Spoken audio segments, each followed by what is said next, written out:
और 1265 वर्ष तक राज्य किया। 4 विवाह किए, 4 राजकुमारियों से विवाह हुए, महारानियों से, इनसे सबसे संतान हुई। लेकिन मेरा कहने का मतलब ये है, हमारे भदावर राज्य की महाराज साहब बैठी हैं, महाराज साहब के सामने थोड़ा सा बता रहा हूँ। देखिए, हमारे भदौरिया वंश में जब नहीं रहा, बांदी कोई नहीं रही, ना पहले रही ना अब रही। हमारे महाराज साहब मौजूद हैं, हमारे राघवेंद्र जी भदौरिया जी, अशोक भदौरिया जी आया है। मैं तो ये कह रहा हूँ, ये लीव क्या बनेगा, ये तो पिलरों पे जाने की इतनी मंजिल बनेगी। तौर पर मान लेना कल जिंदगी में सक्सेस नहीं मिल सकती है।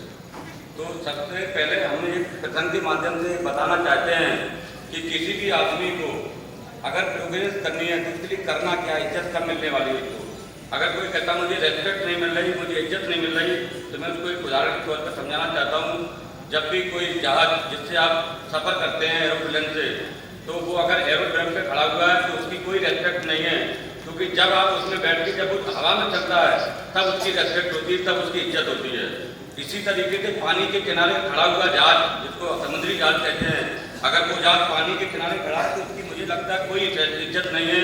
लेकिन जब वो समुद्र में पानी को चीरते हुए आगे बढ़ता है तब उसकी रेस्पेक्ट होती है। तो इसीलिए जीवन में जब भी समस्याएं आए, कुछ भी आए, सब जीवन में इसको चीरते हुए आगे बढ़ना है, तभी आप आगे सफल हो पाएंगे, अदरवाइज नहीं। और थोड़ा सा एक नोट करके लेके आए तो सुनाता हूँ कि तथा यमुना चंबल पहुज सिंध बेतवा तथा कुंवारी के हारों में पहला क्षेत्र भदावर कहलाता है। भदावर समाज के 4 स्तंभों में से एक थे। उनकी गिनती जयपुर, जोधपुर, बूंदी, मेवाड़ के महाराजाओं के साथ होती थी। भदौरिया राजाओं का मुख्य राज्य दिल्ली और आगरा के मध्य स्थित फिरोजाबाद उत्तर प्रदेश था, जिसे उस समय चांदबाग कहा जाता था। बाद में इनका नाम मुगल सम्राट के अकबर के काल में बदलकर फिरोजाबाद कर दिया।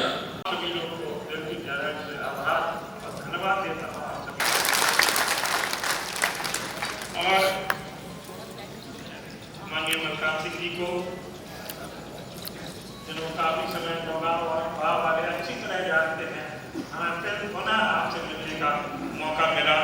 और जो उपाधि बनाए रखिए, जब परंपरा बनाए रखेंगे तो इतिहास भी याद रखेंगे, रज्जू राव को भी याद करेंगे, जब मलकान सिंह को याद करेंगे तो रज्जू राव को भी याद करेंगे। ऐसा मेरा बड़ी खुशी है आप लोग के सामने हमें सम्मुख कुछ कहने को मौका मिला। कौन सा बुक है? भदावर महाराज को पहले तो ग्वालियर की तरफ से बहुत बहुत बधाई कि आप ग्वालियर आए। मीडिया ये जानना चाहते हैं कि आपका ग्वालियर पहला आगमन है कि पहले भी आप ग्वालियर आ चुके हैं? पहले भी आ चुके हैं, लेकिन इस तरह का कार्यक्रम मेरा पहला। एक मिनट जैसे कि भदौरियों ने आज एक सभा रखी है जिसमें आपको बुलाया गया है मुख्य अतिथि, तो भदौरिया एकता की क्या आवश्यकता है? वैसे तो सभी ठाकुर एक है, एकता की नहीं है, ये थोड़ा जानकारी होनी चाहिए कि हमारा इतिहास क्या है। उनको बुलाने की ये आवश्यकता है, भदौरिया जानेंगे कि हमारा इतिहास क्या है। और अकेले भदौरिया तो अधूरे हैं, जैसा मैंने कहा है, सब रिश्तेदारियाँ समस्त ठाकुरों में ही हैं, चाहे कछवाएँ हों, चाहे तोमर हों, चाहे सिकंदर हों, चाहे कोई हो, रिश्तेदारियाँ में नहीं, तो वो सभी हमारे भाई बंधु हैं। लेकिन खास तौर पर इनका बुलाने का उद्देश्य होगा कि जब तक हमारा इतिहास, हम अपना इतिहास नहीं समझेंगे तो औरों को हम क्या बताएं। सर भदौरिया का क्या, युवा भदौरियों के लिए आपका क्या संदेश है? देखिए, युवा शिक्षा बहुत जरूरी है। मैंने अपने उद्बोधन में भी कहा था, बिना शिक्षा के आज हम लोग कहीं नहीं होंगे। शिक्षित होना या और उनको अपने परिवार के जो संस्कार, सनातन संस्कार है, उनको संस्कार को वो पालन करना ही चाहिए। सर आज ग्वालियर आप यहाँ आए हैं, भदौरिया वंश का एक बड़ा कार्यक्रम आयोजित हुआ। इस गौरववान जो भदौरिया वंश के तमाम लोग एकत्र हुए और अपना परिचय दिया है, तो इस मौके पर समाज के लोगों को क्या मैसेज देंगे आप? देखिए, वो मैंने पहले ही कहा है कि जैसे समाज पूरा, जब किसी ज़माने में बहुत बड़ा राज हुआ करता था और सेनाएं तक लड़ते भिड़ते, सबसे लड़ते भिड़ते, यहाँ तक कि हमारे पूर्वज खानदार भी गए, दक्षिण भी गए, और अब जब लोग पूरे देश भर में पहले विदेशों में भी गए, तो वो एक दूसरे से संबंध और संपर्क रखना चाहते हैं कि हम लोग कौन थे, हम कहाँ से उत्पत्ति हुई है, हमारा इतिहास क्या है। ये उनकी जिज्ञासा थी। तो कुछ अंश मैंने यहाँ बताए भी थे और लोगों ने भी बताए हैं, और जब इसका विमोचन होगा किताब का तो उनको सब किताब कब तक आ किताब तो छप चुकी है, लेकिन विमोचन की तिथि एक अच्छे स्थान पर और अच्छे बड़े व्यक्ति से कहेंगे इसका प्रचार प्रसार अच्छा। हाँ, तो आज जो कार्यक्रम हुआ है इसके बारे में आपका क्या कहना है? ऐसा है कि जो भदौर महाराज हैं भदौरिया परिवार के राजवंश के, तो भदौर का अर्थ ये था कि भदौर घाट जो अटेर का किला है ये इन्हीं का है। नाम जो आगरा पहुंच गए हैं कि भदौर का मतलब ये है कि पूरे भदौरियन का पूरा एक संगठन है। और भदौरिया जो मतलब भदौरिया जो शासक रहे उनका किला, कम से कम भदौरिया महाराज के आज भी 9 किला बने हैं, जो अभी किसी क्षेत्र में किसी राजा के किला नहीं होंगे जो भदौरिया रियासत में है। आप अटेर से लगा के चलो, हथकांत से लगा के, पिनेट से, नौगांव से तो भदौरिया बेल्ट में आज किला 9 बने हुए हैं। और भदौरियन को हम लोग अपने दिल से तहे दिल से मानते हैं, हमेशा मानते रहे, क्यों हमारा उनका एक खून का रिश्ता है। हम लोगों ने अपनी जान की परवाह नहीं करते हुए और रानी को बचाने में कायम रहे और अपना सब खो दिया, मिटा दिया। हम लोग मारे गए, अकेले हम लोगों ने वो मतलब किसी को सौंपा नहीं। मुसलमान शासन में हम लोग लड़ते रहे।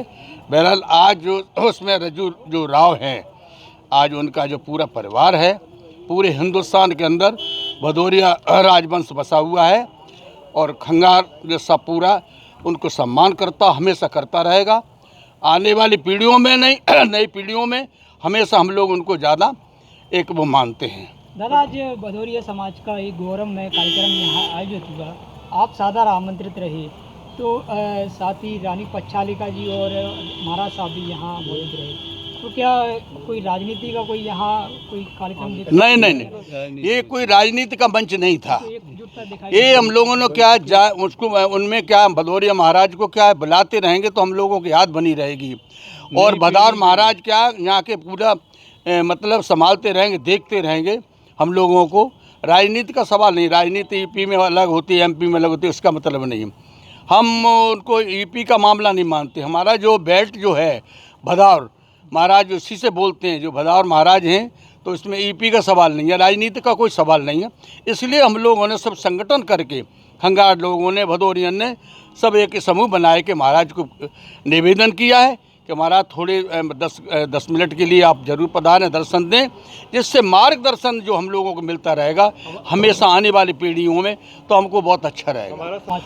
क्षत्रिय समाज, भदौरिया समाज के, भदौरिया राजा के यहाँ सब हर कौम का मतलब वो रहता है।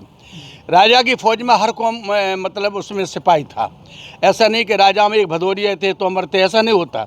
उसमें ये था कि सब पूरा एक समूह, एक गठन होता था। तो उसमें क्या है कि हम लोग, हमारा जैसे गढ़कुंडार का किला है, चंदेरी का किला है, महाराजा खेत सिंह का है, मेदिनी राय का है, तो जो मतलब हम लोग जूनागढ़ से चले हुए हैं। तो आए कि हम जब सक्सेस नहीं होते तो भूपत सिंह मिर्दा खंगार अगर भदौरिया रानी को नहीं बचा पाते। अगर सक्सेस थे, उसमें हिम्मत थी, हमारे पास फौज थी, लड़ने की हिम्मत थी, इसलिए हमने अपनी रानी को बचाया और धर्म के खातिर बचाया। और आज रज्जू रावत का जन्म हुआ और हम लोग वही रिश्ता आज पूरा हम और भदौरिया भी हमको वही रिश्ते से मानते हैं। चाहे हमारा भदौरिया का बच्चा हो, चाहे बूढ़ा हो, वो इसी रिश्ते से मानता, हम लोगों को कभी धोखा नहीं करता।